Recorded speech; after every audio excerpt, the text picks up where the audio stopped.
ಬ್ರಹ್ಮಚರ್ಯ, ಗೃಹಸ್ಥ, ವಾನಪ್ರಸ್ಥ ಆ 4 ಆಗಬೇಕು. ಅದಾದಮೇಲೆ ನೀನು ಪರಿಪಕ್ವವಾಗ್ತೀಯ. ನಾನು ಇವನು ತುಂಬ ಒಳ್ಳೆಯವನು, ಅವನು ತುಂಬ ಒಳ್ಳೆಯವನು ಅಷ್ಟೇ, ಅವನು ಸನ್ಯಾಸಿ ಅಲ್ಲ. ಸನ್ಯಾಸಕ್ಕೆ ನಿನಗೆ ಸರ್ವವನ್ನು ಅನುಭವಿಸಿ ತ್ಯಾಗ ಮಾಡುವಂಥ ಮನೋಭಾವ ಬರ್ತದೆ ಒಂದ್ಸಲ. ಆ ತ್ಯಾಗ ಮನೋಭಾವ ನೀನು ಅದನ್ನು ನೋಡಿದ್ದರೆ ಮಾತ್ರವೇ ಬರುತ್ತದೆ.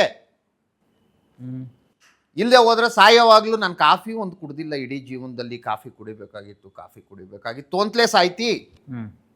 ಎಂದಿಗೆ ನಿನಗೆ ಆ ಕಾಫಿಯ ಚಿಂತನೆಯಲ್ಲಿ ಸಾಯ್ತಿದೆಯೋ ಪರಮಾತ್ಮ ಬರಲ್ಲ ಅಲ್ಲಿಗೆ. ನಾನು ಅದೊಂದು ಬಿಟ್ಬಿಟ್ಟಿದ್ದೆ ಇಲ್ಲ. ನಿನಗೆ ಒಂದು ಫೀಲ್ಡ್ ಕೊಟ್ಟಿದ್ದಾರೆ, ನಿಮ್ಮ ಧರ್ಮಶಾಸ್ತ್ರದಲ್ಲೇ ಕೊಟ್ಟಿದ್ದಾರೆ, ಇಂತಿಂಥದ್ದು ಮುಗಿಸು ನಿನಗೆ ಅಂತ ಹೇಳಿ.